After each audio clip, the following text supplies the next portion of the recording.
Vamos dar continuidade, finalmente, à nossa série de exposição em 1 Coríntios. E hoje eu queria que os irmãos abrissem a palavra do Senhor em 1 Coríntios, capítulo 1, e vamos considerar os versos de 7 a 9. 1 Coríntios, capítulo 1, versos de 7 a 9. Ano passado, foi lançado um filme chamado Duna. Esse filme é baseado num clássico da literatura de ficção científica de um homem chamado Frank Herbert, de 1965.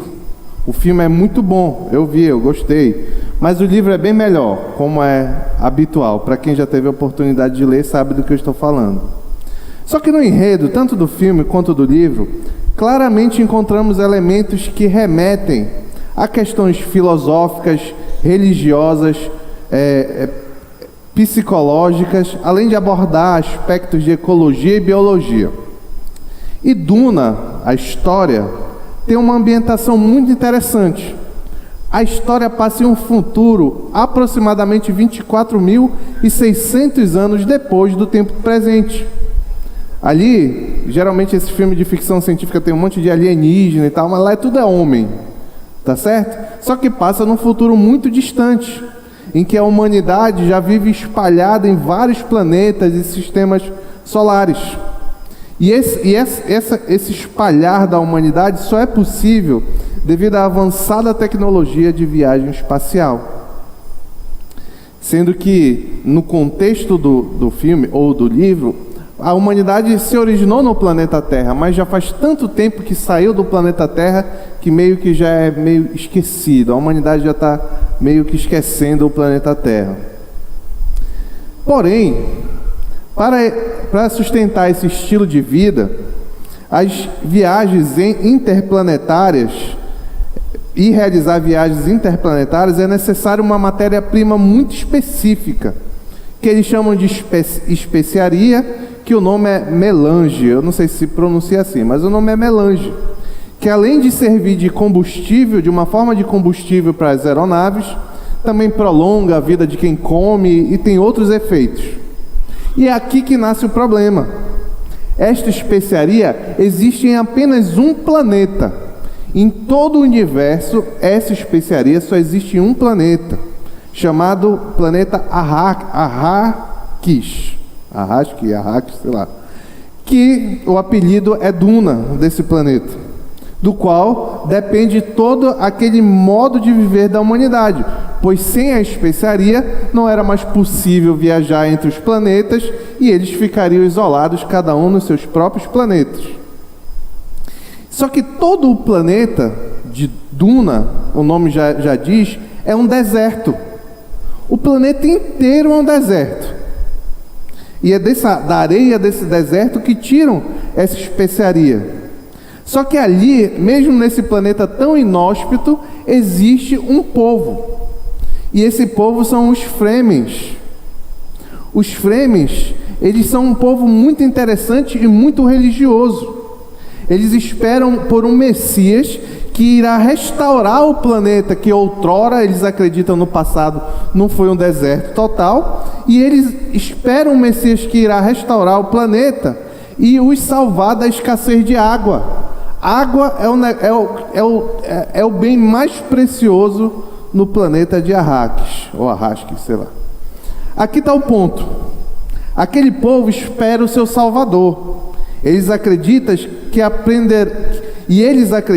aprenderam dos deuses. Eu não vou entrar aqui para não dar spoiler quem são os deuses dele, mas eles acreditam que aprenderam dos deuses todas as ferramentas necessárias para viver naquele mundo desértico. Roupas especiais, técnicas de caminhada, usos especiais da melange ou da especiaria, técnicas de batalha, etc. Eles entendem que eles foram conduzidos pelo Deus deles de forma que eles conseguem melhor sobreviver naquelas circunstâncias. Todas essas habilidades que eles foram recebidas é que garantem a resistência do povo. Imagine que só existe um planeta que tem, digamos assim, o bem mais precioso do universo. É esse planeta. O que é que vocês acham? Todo mundo vai querer dominar. certo? Porém, com todas essas ferramentas, os Fremen resistem, mesmo contra inimigos mais ricos e poderosos, e num planeta tão inóspito quanto Duna. Legal a história. Quem puder, eu acho um bom filme. Mas é interessante que um Deus, ou deuses, como eles acreditam, que capacita seu povo a sobreviver nas adversidades enquanto espera a salvação, não é algo inédito. É o que nós vamos ver na sequência do texto de Coríntios, que o nosso Deus, o verdadeiro Deus, faz o mesmo que os Fremen acreditam que os deuses fictícios fazem. Vamos lá. 1 Coríntios capítulo 1, versículo 7 a 9. Vamos ler a palavra do Senhor. De modo que não lhes falta nenhum dom espiritual, enquanto vocês esperam que o nosso Senhor Jesus Cristo seja revelado. Ele os manterá firmes até o fim, de modo que vocês serão irrepreensíveis no dia do Senhor Jesus Cristo. Fiel é Deus, o qual os chamou à comunhão com seu Filho Jesus Cristo, nosso Senhor. Oremos. Pai, obrigado pela Tua palavra, Senhor. Que ela nos revele entendimento de Ti, que ela nos revele entendimento de Cristo e nos conduza, Senhor, como igreja. É o que Te pedimos em nome de Jesus. Amém. A igreja em Corinto, vou repetir porque vocês já estão há muito tempo sem ouvir uma pregação em Corinto, então vou repetir tudo de novo. A igreja em Corinto era fortemente influenciada pelo mundanismo do mundo.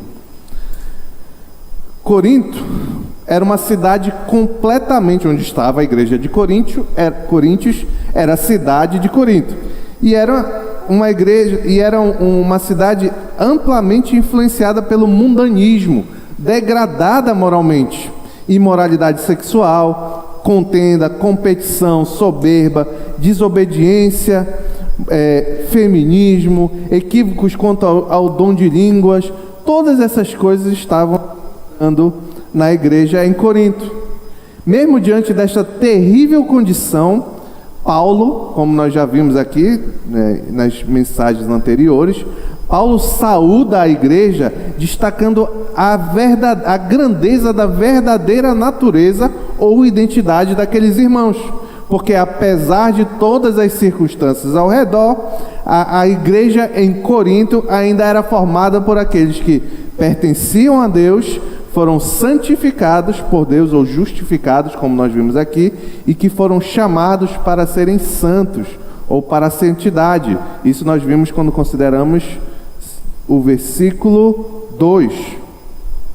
Diante da grandeza da igreja, mesmo com todos os problemas, Paulo então vai expressar na sequência, a partir do verso 4, a sua gratidão a Deus, não pela igreja em si também, mas não pelas falhas que havia na igreja de Corinto, mas pela obra que o Senhor estava realizando ali no meio da igreja de Corinto.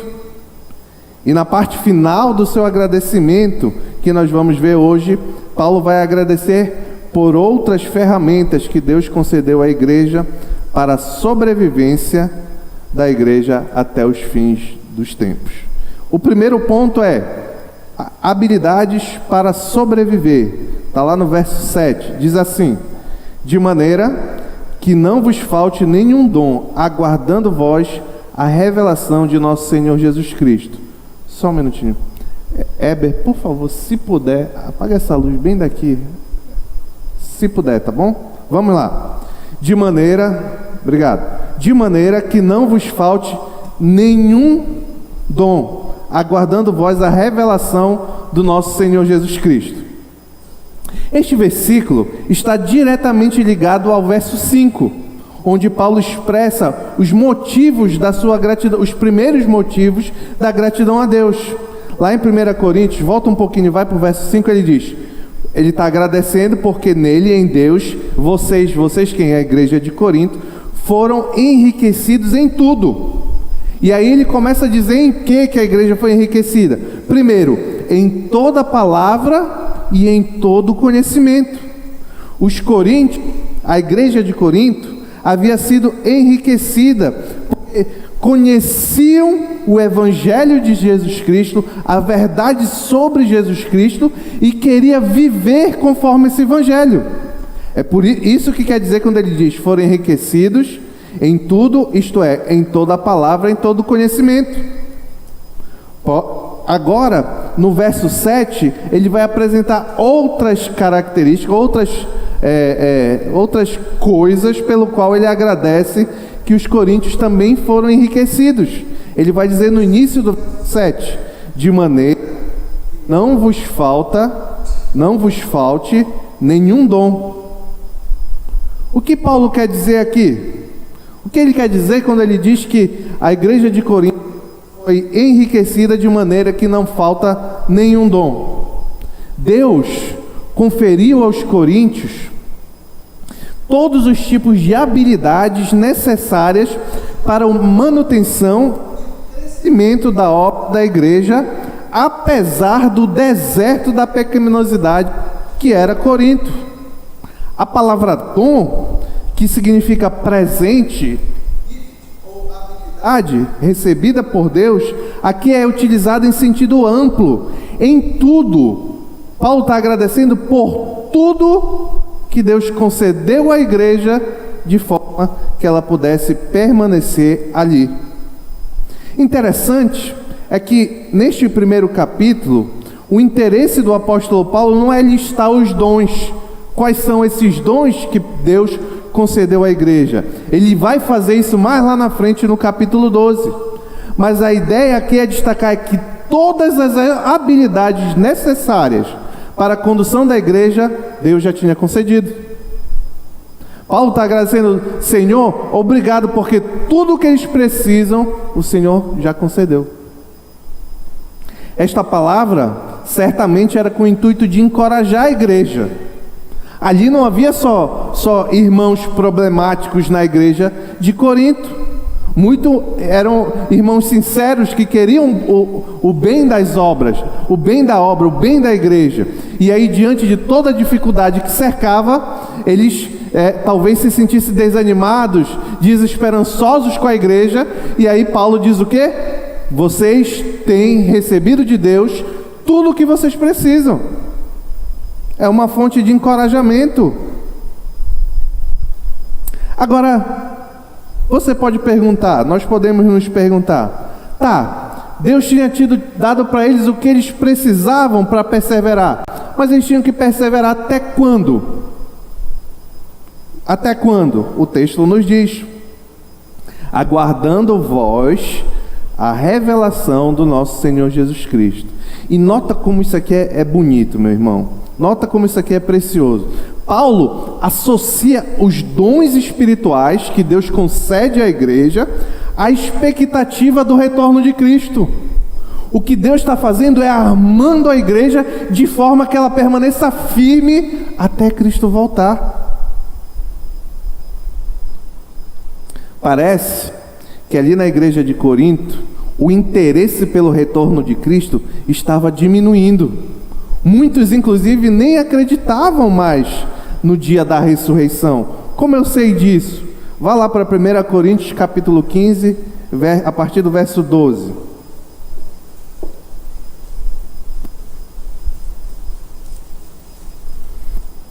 Primeira Coríntios capítulo 15, a partir do verso 12. Diz assim: ora, se está sendo pregado que Cristo ressuscitou dentre os mortos, como alguns de vocês estão dizendo que não existe ressurreição dentre dos mortos? Olha, aqui é uma pergunta retórica que Paulo vai responder, mas ele está expressando uma realidade na igreja de Corinto. E ele diz: se não há ressurreição dentre os mortos, nem Cristo ressuscitou. E se Cristo não ressuscitou, é inútil a nossa pregação, como também é inútil vocês têm. E tem dois tipos de ressurreição, aqui um parêntese, dois tipos de ressurreição que Paulo está tratando aqui no capítulo 15. Uma é a ressurreição do último dia, que todo crente terá, e outra é a ressurreição de Cristo. Tanto uma quanto outra, se a gente não crê nisso, Se Cristo não realmente, nós temos recebido os dom disso, dom daquilo outro, e aí vai fazer a relação direta, porque o Paulo está ensinando que esses dons é para ter fé no dia de Jesus Cristo, no último dia. Está vendo como ele quer trazer para a vida cotidiana da igreja a expectativa do retorno de Jesus. E como a igreja vai esperar isso? Com os dons que tem recebido por Deus. Este desejo do cristão pela restauração, este encorajar da audiência pelo retorno de Cristo é um ponto muito claro na teologia de Paulo. E é um ensino necessário para cada cristão. Por exemplo, a criação aguarda em ansiosa expectativa, Romanos 8:19. Esperamos ansiosamente por nossa adoção como filhos, Romanos 8:23. Porque nós, pelo Espírito, aguardamos a esperança da justiça que provém da fé, Gálatas 5:5. E nós esperamos um Salvador do céu, Filipenses 3:20. Aqui são só partes dos versos, tá? Este desejo, então, do cristão pela restauração de todas as coisas, o último dia, a revelação do nosso Senhor Jesus Cristo, como está no nosso verso, é um dever de todo cristão. E os dons é que conduzirão a igreja de forma a sobreviver até este momento. Torna a espera possível. Aqui tem várias aplicações para a nossa realidade. Primeiro, os dons são um sinal de que uma igreja local está debaixo da graça de Deus, porque é Deus quem concede as ferramentas necessárias para a execução da obra. Por exemplo, a nossa igreja. Nós temos sido muito agraciados por Deus. Temos toda a sorte de dons. Dons de cantar, dons de cuidar, dons de integrar, dons de orar, dons de ensinar, dons de administrar, dons de recepcionar ou receber, dons de limpar, dons de cuidar de criança, dons de instrumentos musicais, dons esportivos. Então, o céu é o limite da quantidade de dons que a igreja tem concedido a esta igreja. Só que isso tem que revelar não que nós temos habilidades, mas que nós estamos sendo agraciados por Deus. Deve fazer com que nós, como igreja, tenhamos um coração grato e humilde por todas as habilidades que Deus tem concedido. E isso serve tanto na esfera da comunidade, da igreja, quanto na esfera individual. Tudo que eu tenho, tudo que você tem e que nós usamos no serviço do Senhor, seja na vida eclesiástica, aqui na igreja, seja na vida lá fora, que também se serve o Senhor, se serve o Senhor todo o tempo, seja na vida fora da igreja, todos os dons e capacidades recebidas pela igreja vêm do Senhor. É por isso que lá no capítulo 4, não está anotado aqui, mas lá no capítulo 4, Paulo vai perguntar: por que vocês se orgulham como se alguma coisa viesse de vocês? Lá em capítulo 4, versículo 7. Pois quem é que te faz sobressair? E que tu tens que não tenhas recebido? E se o recebestes, por que te vanglorias como se não tivesse recebido? Então, esse é o que Paulo está querendo dizer. A igreja recebeu por graça do Senhor tudo que ela precisava. É interessante como funciona a igreja. Por isso que às vezes a palavra, a Bíblia chama de loucura a mensagem do Evangelho. Loucura que o morto espiritualmente não consegue entender. Você já viu como é que funciona o mundo? O mundo funciona assim: eu faço algo, se for bem feito, se for legal, se contribuir, se ajudar alguma coisa, eu sou, digamos assim, de alguma forma honrado, aplaudido, sou apoiado, encorajado pelo que eu fiz. Isso é o mundo. A igreja é diferente. A igreja é: você faz algo, você se empenha, se esforça para fazer o melhor e a honra é atribuída a outra. A igreja é assim. Toda a honra, toda a glória é do nosso Senhor Jesus Cristo. Então, todo dom que eu e você temos é para a glória de Deus. Na verdade, toda a vida humana é para a glória de Deus. Por maior o feito do camarada, é para a glória de Deus. Dons não são um fim em si mesmo, mas um meio para conseguirmos aguardar até o fim. Nossos dons nos conduzem ao fim e todo crente tem um dom. Aqui vai uma palavra para você, meu irmão. Todo crente tem um dom. E Deus não deu o dom para você guardar na sua casa e gastar o dom vendo Netflix.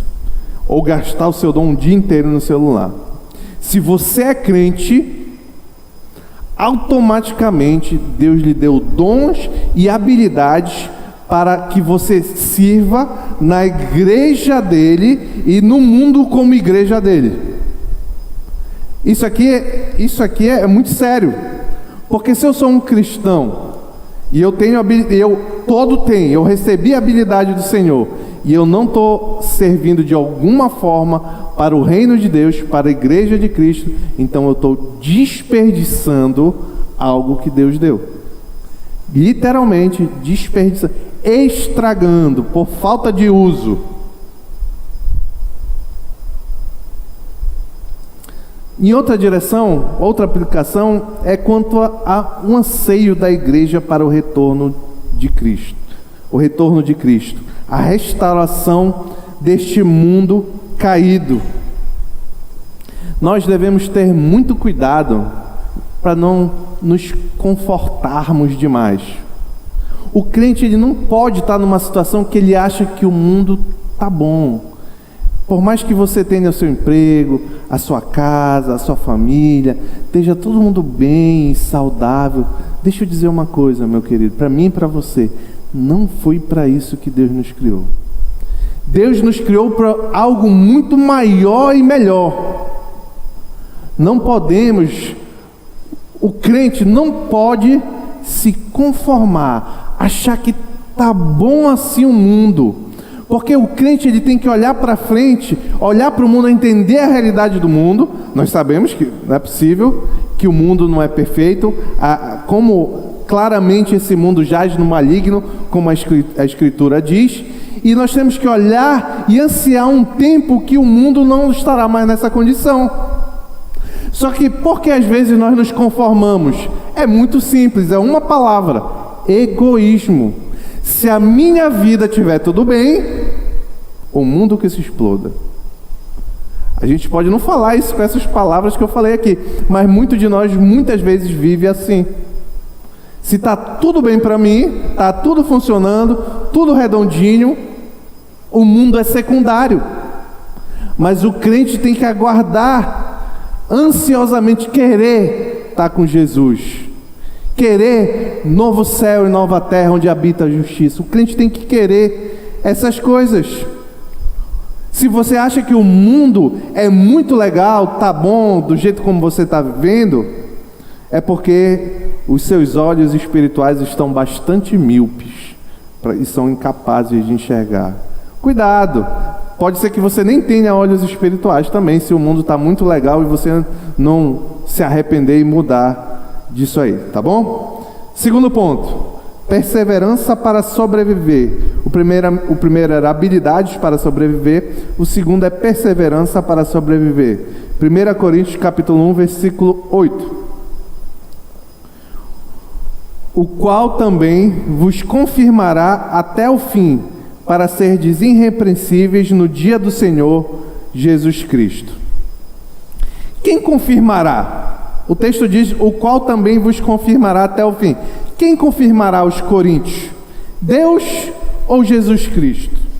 A pessoa mencionada no versículo anterior, no 5, é Jesus Cristo. Mas pelo fluxo do texto, especialmente o versículo 4 e 9, o sujeito da ação muito provavelmente é Deus. Se você voltar um pouco e ler o verso 4, verá que Paulo começa agradecendo a Deus. Ele diz: sempre dou graças a meu Deus. E termina no versículo 9, que nós vamos ver daqui a pouco, anunciando a fidelidade de Deus, como o autor das coisas pelo quais ele agradece. Assim, o sujeito dessa ação de confirmar é Deus. E quando você vê Deus, você tem que, via de regra, salvo se o contexto impedir, via de regra, você tem que entender Deus Trino. Não pense somente em Deus Pai, mas pense em Deus Trino, tá? E vamos lá. Observe que a ação de confirmar, aqui ela tem um significado muito específico. Essa confirmação é manter os crentes, a fé dos crentes. A ideia é de confirmar a fé do crente até o final, até a consumação de todas as coisas. E isso aqui é uma promessa. Paulo está agradecendo por algo que Deus promete, de que vai tornar, confirmar, conduzir a igreja em fé no nosso Senhor Jesus Cristo, em sua obra, até o dia do nosso Senhor Jesus Cristo, quando a igreja será irrepreensível. Paulo, note bem, até pelo contexto de Corinto, Paulo não está dizendo que a igreja de Corinto era irrepreensível naquele momento.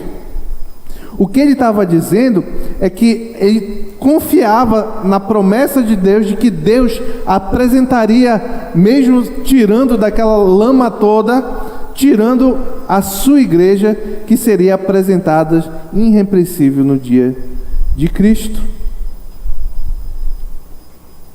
A certeza de Paulo é que Deus apresentará a sua igreja sem culpa por ocasião do julgamento final. É o que ele vai dizer lá em Colossenses capítulo 1, versículo 21 e 22. Antes, e aqui pense como igreja, tá? Antes vocês estavam separados de Deus, a igreja. E na mente de vocês eram inimigos por causa do mau procedimento de vocês. Ou seja, o homem antes de Deus, ele era separado de Deus, inimigos de Deus por causa do mau procedimento. Mas agora ele os reconciliou pelo corpo físico de Cristo, mediante a morte, para apresentá-los diante dele santos, inculpáveis, eu acrescento irrepreensíveis, como ele diz lá em Coríntios, e livres de qualquer acusação. Então é isso que Deus vai confirmar a igreja até o final. E aqui tem um parênteses teológico, por assim dizer. Este ensino de que Deus vai confirmar a igreja até o fim, este ensino bíblico de que Deus confirmará a fé dos cristãos até o fim é defendida pela doutrina da perseverança dos santos. Essa doutrina bíblica ensina que Deus é quem capacita seus eleitos a se manterem firmes na caminhada cristã até o final. Em outras palavras, uma vez recebido o dom da fé de Deus, não é possível deixar de crer. Os reformados creem na perseverança dos santos como uma conclusão lógica da eleição. Se Deus escolhe, elege pessoas desde a eternidade, é claro que esses que Deus escolheu permanecerão firmes até o fim. Isso é um ensino bíblico. Lá em Filipenses capítulo 1, versos 3 a 6 diz o seguinte: agradeço a meu Deus toda vez que me lembro de vocês. Em todas as minhas orações em favor de vocês, sempre oro com alegria, por causa da cooperação que vocês têm dado ao Evangelho, desde o primeiro dia até agora. E o ponto está aqui no verso 6. Estou convencido que aquele que começou a boa obra em vocês vai completá-la até o dia de Jesus Cristo. Note que ele está falando da mesma coisa. Esse completar a boa obra nos cristãos, ou confirmar os cristãos até o dia de Cristo, é a mesma coisa. Só que, todavia, a doutrina da perseverança dos santos seja uma consequência natural da eleição, é perigoso construir... Está rolando a luz, né? É perigoso construir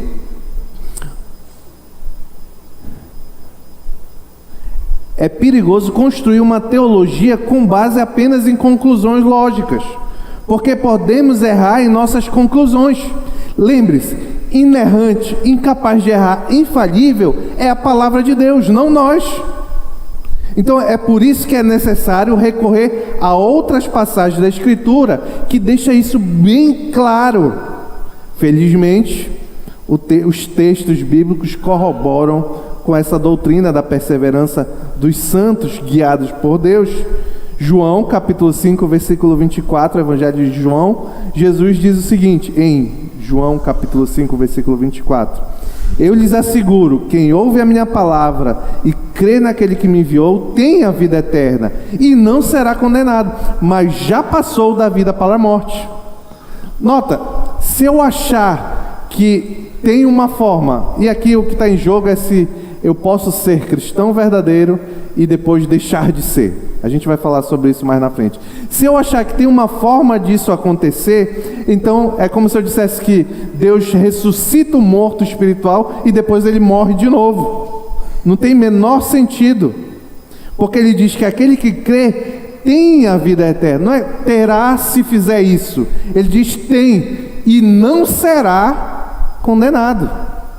Da mesma forma, em João capítulo 10, versículo 27 a 30, ele diz: as minhas ovelhas, Jesus dizendo, as minhas ovelhas ouvem a minha voz, e eu as conheço, e elas me seguem. Eu lhes dou a vida eterna, e elas jamais perecerão. Ninguém poderá arrancar da minha mão. Meu Pai que as deu para mim é maior do que todos. Ninguém poderá arrancar da mão de meu Pai. Eu e o Pai somos um. Aí tem aquelas pessoas que têm uma criatividade complexa, que diz o seguinte: não, mas aí é que ninguém, eles defendem que esse texto, ninguém pode arrancar da mão de Deus, é que outra pessoa, ou qualquer outra coisa, não pode arrancar a pessoa, mas a pessoa sozinha pode pular. Não faz nenhum sentido, porque o ninguém aqui é geral, ninguém, inclusive a própria pessoa que recebeu o dom da fé de Deus. Logo, nós iremos perseverar até o fim, aquele que verdadeiramente crê no Evangelho. Isso é graça e misericórdia de Deus. Mas, por que perseverar? Já li algumas vezes, para sermos irrepreensíveis no dia do nosso Senhor Jesus Cristo. No Antigo Testamento, a expressão dia do Senhor refere-se ao juízo. No Novo Testamento, o termo alude ao retorno de Cristo, quando ocorrerá o julgamento, e nestes dias os fiéis, aquele que Deus conduziu em perseverança, serão irrepreensíveis. Algumas aplicações para mim e para você. Crente pode perder a salvação? O cara pode crer no Evangelho verdadeiramente no coração, se arrepender dos seus pecados e depois, mais lá na frente, mudar e deixar de crer? É possível? Não. Biblicamente não é possível. Aí você pode perguntar, os textos que eu li já mostraram isso, tá? E você pode perguntar então: pastor, mas eu conheci um camarada que ele ia para a igreja, que ele era crente e tal, mas depois ele desandou, disse que não acredita mais em Deus. Tem inclusive pastor famoso que vive nessa condição. Como é possível, pastor? Ele servia na igreja, ele era fiel. Aqui você precisa entender uma coisa muito importante: a diferença entre conversão e convencimento. Conversão, aquele que é convertido por Deus, é esse que a gente acabou de dizer. Deus transforma o coração do homem de forma que ele estava morto e agora vive. E ele é capaz de crer em Jesus, se arrepende dos seus pecados, e Deus vai confirmar eles até o dia do nosso Senhor Jesus Cristo. Senão o que o Paulo falou é mentira. Convencimento é o seguinte: alguém prega o Evangelho, eu acredito nisso aí. Às vezes a pessoa pode estar até motivada por uma emoção, por uma música, por alguma coisa, e ele se emociona com aquilo, e eu acredito nisso daí. E aí ele vai, digamos assim, com a mente dele, se convencendo de que ele é crente, e às vezes ele pode trabalhar na igreja, e às vezes ele pode até, para nós termos frutos dessa conversão, mas lá na frente, o convencimento não é a ferramenta ou a habilidade necessária para que ele persevere até o final. Então, uma hora o convencimento intelectual dele não vai ser o suficiente, e ele vai largar a caminhada cristã, digamos assim. Então, quando você vê alguém que você acreditava que o camarada era crente, que ele tal, e ele apostatou, diz que não acredita mais em Jesus, não acredita na Bíblia, etc., é porque muito provavelmente ele era um convencido e não um convertido. Se ele for um convertido, então, de alguma forma, Deus vai conduzi-lo de volta, e se ele morrer antes disso acontecer, ele vai ser convencido mesmo até o fim, tá bom? É muito importante crer na doutrina da perseverança dos santos, de que Deus vai confirmar os crentes até o final. Por quê? Porque não crer prejudica doutrinas muito importantes do cristianismo. Vou citar algumas. A soberania de Deus.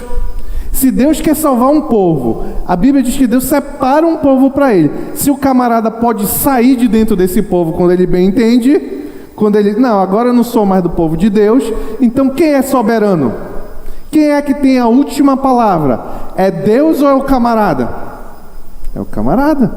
Então Deus perde a sua soberania no ponto que ele escolhe uma pessoa e a pessoa pode simplesmente abandonar a vontade de Deus. Eu pensei agora, a perfeição de Deus também vai por água abaixo, porque se ele escolhe alguém que não vai fazer alguma coisa, ele escolheu errado. A perfeição também vai pro beleléu. A salvação, beleléu é bem antiga, né? A salvação pela graça também é prejudicada, porque se ser salvo depende de você manter aquela vida por seu próprio esforço, deixou de ser graça, passou a ser obras.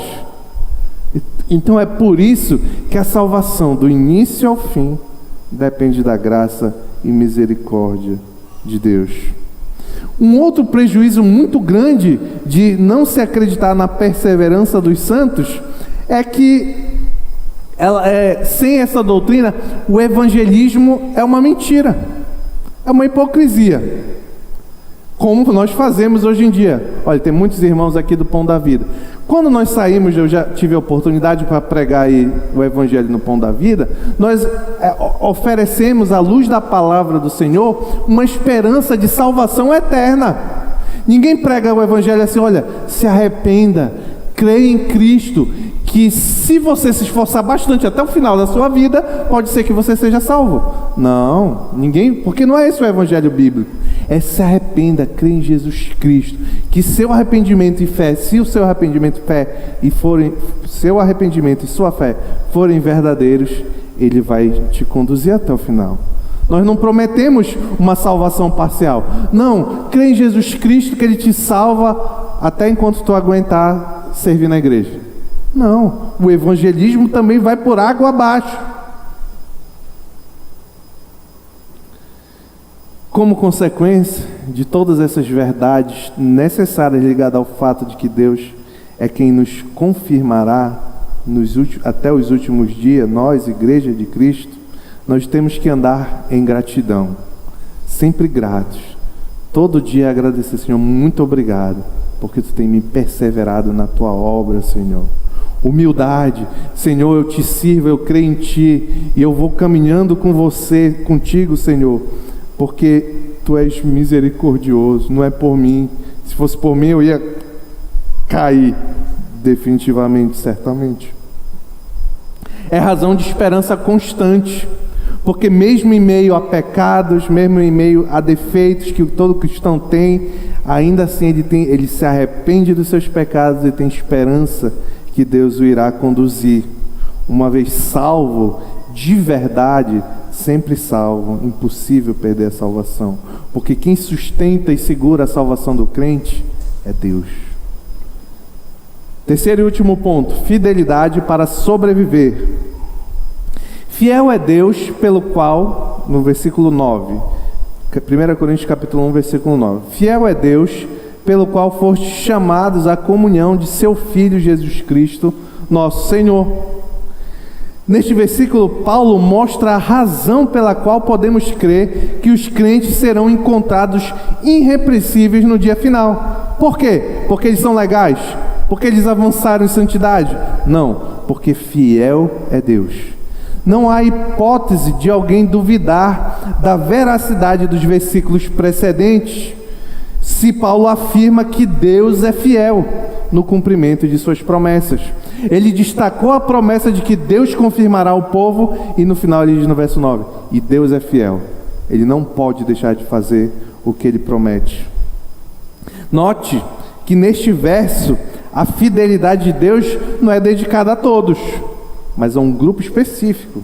Ele diz, aos chamados à comunhão de seu Filho Jesus Cristo. É a igreja. É a esses, somente a esses, que Deus conduzirá até o final, mantendo a fé, porque a justiça é a minha ou a sua no julgamento final? Não, a justiça é a que provém da fé. Por isso que é importante que Deus mantenha essa fé. Só que essa comunhão com Jesus Cristo, que a igreja possui, ela requer uma vida de santidade. Não existe cristão que tem comunhão com a igreja se ele não caminha conforme essa comunhão. Pode ser que temporariamente, mas até o fim não. Isso é muito claro. Quando o crente é completamente transformado, o que é mudado é o coração dele, e ele passa a ter comunhão com Cristo, que vai redundar em boas obras. É o que Paulo, fazendo um jogo de perguntas e respostas, lá em Romanos 6, 1, 2, vai nos ensinar. Ele cria, Paulo aqui em Romanos 6, um interlocutor imaginário. E o camarada pergunta para Paulo o seguinte: que diremos então? Continuaremos pecando para que a graça aumente? Aí Paulo vem e responde: não, de maneira nenhuma. Nós, aqui, a natureza dos que têm comunhão, nós que morremos para o pecado, como podemos continuar vivendo nele? É contraditório. Deus é luz e nele não há trevas, é o que João vai dizer. Então, se afirmarmos que temos comunhão com ele, mas andarmos nas trevas, mentimos e não praticamos a verdade. Então, esses que a fidelidade de Deus estará sobre eles, que confirmará a fé deles até o final, no dia do Senhor, para serem irrepreensíveis, são aqueles que têm comunhão com Jesus Cristo. E o sinal de que nós temos comunhão com Jesus Cristo é que nós buscamos viver em santidade. Algumas lições, já caminhando para o final. Que bom que a nossa fé, a fé cristã, está firmada principalmente em Deus do que em mim e em você. Todos nós cristãos sabemos que a nossa fé ela vai variar. Tem um dia que você está crendo muito, tem um dia que você já não está tão confiante, está mais ansioso, mais temeroso. Aí tem outros dias que você melhora um pouquinho. Já pensou se a nossa salvação dependesse da nossa inconstância? A gente estava todo mundo lascado, mas a gente depende do Senhor, que é fiel e não pode mentir. Verdadeira comunhão, outra aplicação. Verdadeira comunhão gera conformação. Todo mundo isso aqui sabe, isso aqui experimenta isso aqui. Quando você tem um amigo ou um grupo de amigos que você convive muito e você gosta e você está sempre junto, ali geralmente esse grupo começa a ter comportamentos parecidos, porque são pessoas que têm uma comunhão muito íntima. E ainda mais quando em um grupo de amigos tem uma pessoa, digamos, que tem uma personalidade mais expansiva e os outros são uma personalidade mais reprimida. Com o tempo eles começam a adotar alguns comportamentos, alguma forma de pensar, algumas práticas e hábitos daquele que tem uma personalidade mais expansiva. Mas nós sabemos disso. Com quem nós temos comunhão, nós nos conformamos. A família é um exemplo disso. Cada família tem um jeitinho particular que existe dentro somente daquela família. Quando você vai para outra família, as coisas são um pouquinho diferentes, porque a comunhão gerou conformação. Então, se eu quero ter, ou se eu tenho comunhão com Deus, naturalmente tem que gerar conformação de santidade. porque Deus é santo, por isso nós temos que ser santos como Deus é santo.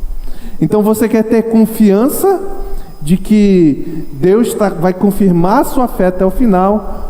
Você só pode ter confiança se no seu coração tem um desejo sincero de andar em santidade, andar de forma que agrada a Deus, com altos e baixos, quedas e pecados, mas buscando sempre mais ao Senhor, se conformando à imagem de Cristo Jesus. Concluindo, a semelhança das fictícias histórias dos Fremen, que precisam ajuda de seus deuses para sobreviver no deserto, nós somos capazes de passar pelos desertos deste mundo caído, confiantes que, pela fidelidade de Deus, Ele concederá tudo que precisamos, dons e habilidades, e nos confirmará no fim de todas as coisas, porque, por muita graça e misericórdia, nós, cristãos, somos capacitados para perseverar em nome de Jesus.